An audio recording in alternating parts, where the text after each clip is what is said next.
Boa tarde, senhoras e senhores jornalistas. Queria começar por dizer que as questões de natureza ética só estão encerradas quando completamente esclarecidas.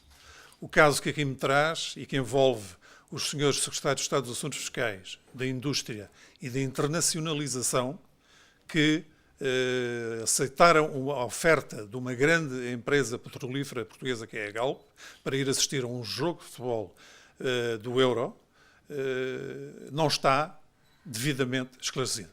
E não estando devidamente esclarecido, o assunto, como nos disse ontem o Sr. Ministro dos Negócios Estrangeiros e Primeiro-Ministro em exercício, não está, por isso, encerrado.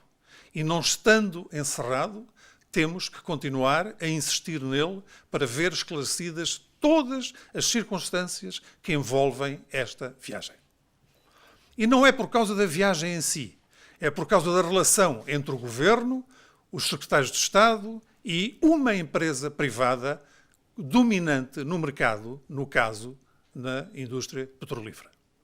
Nós temos que ver esta situação esclarecida ainda, porque não podem subsistir quaisquer tipo de dúvidas no que diz respeito ao relacionamento entre o Governo e as empresas privadas. Esclarecer ainda que o Sr. Ministro dos Negócios Estrangeiros e Primeiro-Ministro em exercício nos disse que havia que elaborar um código de conduta e, com isto, encerrar o assunto relativamente a esta matéria. Queria referir que o código de conduta já existe. Existe designadamente para os funcionários da administração fiscal, estando envolvido nesta questão o Secretário de Estado dos Assuntos Fiscais, que tem, obviamente, as mesmas obrigações que os funcionários da administração tributária. Onde fica muito claro que é proibido gozar de qualquer prenda ou hospitalidade. Neste caso, eu diria que foi uma questão de hospitalidade. A Galp ofereceu viagens aos senhores secretários de Estado. E os senhores secretários de Estado aceitaram-na. Naturalmente que cabe às autoridades judiciais apurar a favor de quê, se é que efetivamente aconteceu isso ou não. Agora, a questão ética subsiste e traz um problema, que é um problema de relacionamento entre o Governo e estes senhores secretários de Estado e a empresa privada em causa, que é a Galp. Estes três secretários de Estado ficam inibidos de ter qualquer tipo de relação com a empresa Galp. E nós perguntamos como é que é possível que três governantes, em áreas estratégicas e com ligações a essa empresa, podem continuar a exercer as suas competências numa situação em que, de alguma forma, estão comprometidos por terem aceite uma oferta dessa empresa. Queria também acrescentar ainda o silêncio do Sr. Primeiro-Ministro. O Sr. Primeiro-Ministro não pode continuar em férias dizendo que nada dirá uma vez que está em férias e acrescentando que existe um Primeiro-Ministro em exercício. O Sr. Primeiro-Ministro tem responsabilidades muito especiais nesta área. E eu digo muito especiais porque estamos a falar de ética na governação. E falando de ética na governação, as responsabilidades primeiras são do Sr. Primeiro-Ministro. Queria referir ainda a posição do PCP e do Bloco de Esquerda. E perguntar ao PCP e o Bloco de Esquerda o que é que aconteceu às bandeiras permanentemente erguidas de promiscuidade entre o setor privado ou o grande capital e o setor político. E perguntar se o PCP e o Bloco de Esquerda deixaram cair esta bandeira. Ou porque o poder político desapareceu, ou porque aniquilaram de vez o poder económico, ou porque o aconchego do poder lhes deu uma posição e uma atitude burguesa face a problemas desta natureza. E, por último, fazer um apelo. E fazer um apelo, mais uma vez, ao Sr. Primeiro-Ministro para que dê uma explicação aos portugueses. E dizer ao Sr. Primeiro-Ministro, sabendo ele com certeza o que eu vou dizer a seguir, que os portugueses vão perdendo confiança no sistema partidário. Os portugueses vão perdendo confiança nos políticos portugueses. E, por isso, as questões éticas têm que ser resolvidas até às últimas consequências. E, por isso, a presença do Sr. Primeiro-Ministro e uma explicação do Sr. Primeiro-Ministro é fundamental para nós começarmos a esclarecer estas questões de natureza ética. Muito obrigado, Sr. Jornalistas, e estou à vossa disposição. Queria fazer duas questões. Primeiro, se a questão ética persiste, porque é que o PSD não pede diretamente a admissão destes três secretários de Estado? Por outro lado, se o PSD quer também ver e ouvir esclarecimentos por parte do Primeiro-Ministro, se entende que esses esclarecimentos devem ser feitos em sede própria, neste caso, no Parlamento. O PSD, por norma, não pede demissão de membros do Governo, porque a nomeação dos membros do Governo cabe ao Primeiro-Ministro e, cabendo a nomeação ao Primeiro-Ministro, cabe igualmente a responsabilidade de eventual demissão ou manutenção nos cargos ao Primeiro-Ministro. É responsabilidade exclusiva do Primeiro-Ministro. Nós levantamos as questões. As questões estão levantadas, o Primeiro-Ministro decidirá e os portugueses avaliarão a decisão do Primeiro-Ministro relativamente a esta matéria.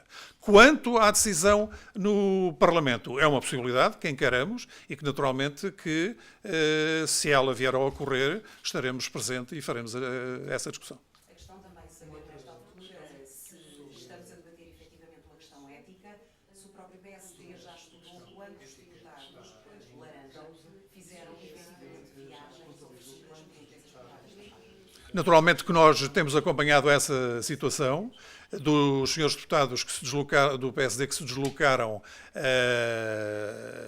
a jogos no âmbito do Euro, e temos não só a nota de quais os deputados estiveram presentes, como também dos seus desmentidos, do facto de terem dito que pagaram as suas viagens, e se outras situações houver, naturalmente que teremos o mesmo grau de exigência que temos relativamente aos membros do Governo.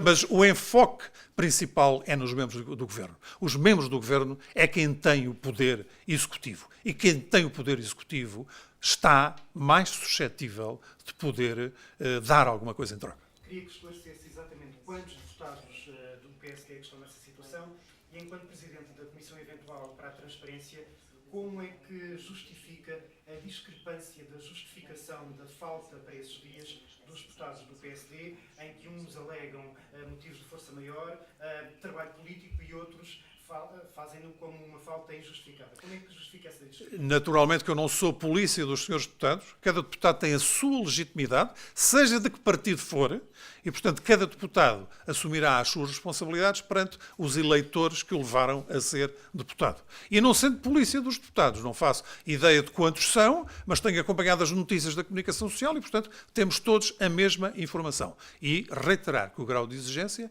relativamente aos membros do Governo será o mesmo relativamente aos seus deputados. Mas, relativamente aos membros do Governo, há uma exigência particular. Um membro do Governo tem obrigações executivas, tem competências executivas, e essas competências devem ser exercidas com todo o rigor e, principalmente, sem nenhum tipo de promiscuidade com, no caso, o poder económico. Os deputados, Sr. Doutor, também são escolhidos pelo eleitorado, em altura de eleições.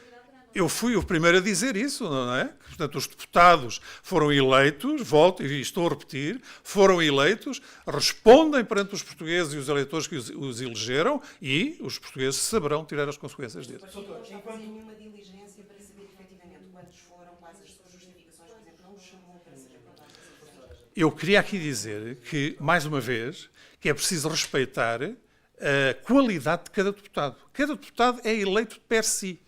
Portanto, o partido não é polícia dos deputados. Seja o PSD, seja o CDS, seja o PC, o Bloco de Esquerda ou o PS.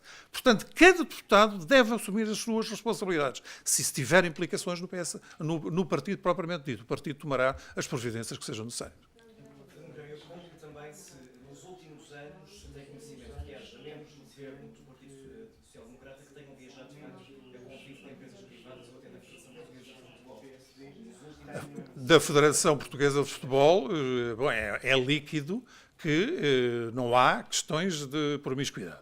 A Federação Portuguesa de Futebol tem esse agora, tem empresas privadas.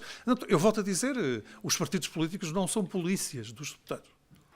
Não é? E o que nós sabemos, o que se sabe a nível dos partidos políticos, é o mesmo que os seus jornalistas sabem. E, portanto, a informação que nos podem trazer é importante. Doutor, mas enquanto deputado da Assembleia da República, caso tivesse, isto é um caso caso tivesse sido jogo da seleção, como é que justificaria, no seu caso, essa falta?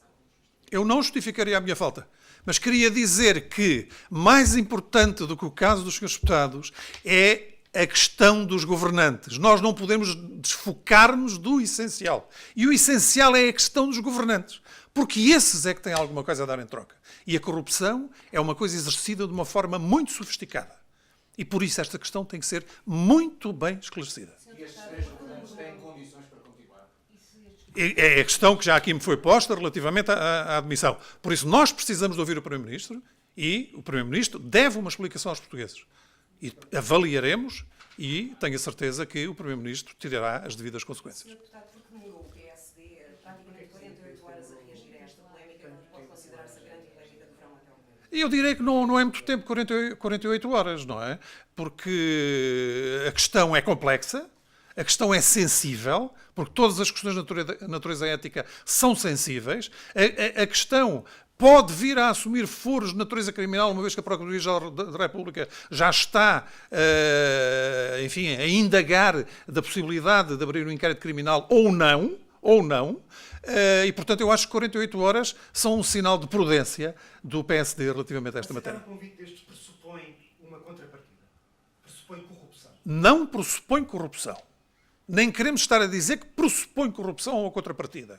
Mas que queremos ver esclarecido se isso pode ter acontecido ou não, essa é uma das nossas batalhas. E uma outra, e insisto nisso, que a corrupção é um ato muito sofisticado. E, portanto, as coisas não se passam entre o dar e o receber. Entre o dar e o receber pode haver um espaço de tempo muito grande. Mas quem deu nunca se esquece de fazer lembrar a quem recebeu que deu. Mas aceitar este convite é duvidoso para si? Pode não ser duvidoso, pode ter sido aceito de boa fé. Portanto, eu quero crer que assim seja, devemos partir deste princípio. Agora, não descansaremos enquanto esta situação não estiver totalmente esclarecida.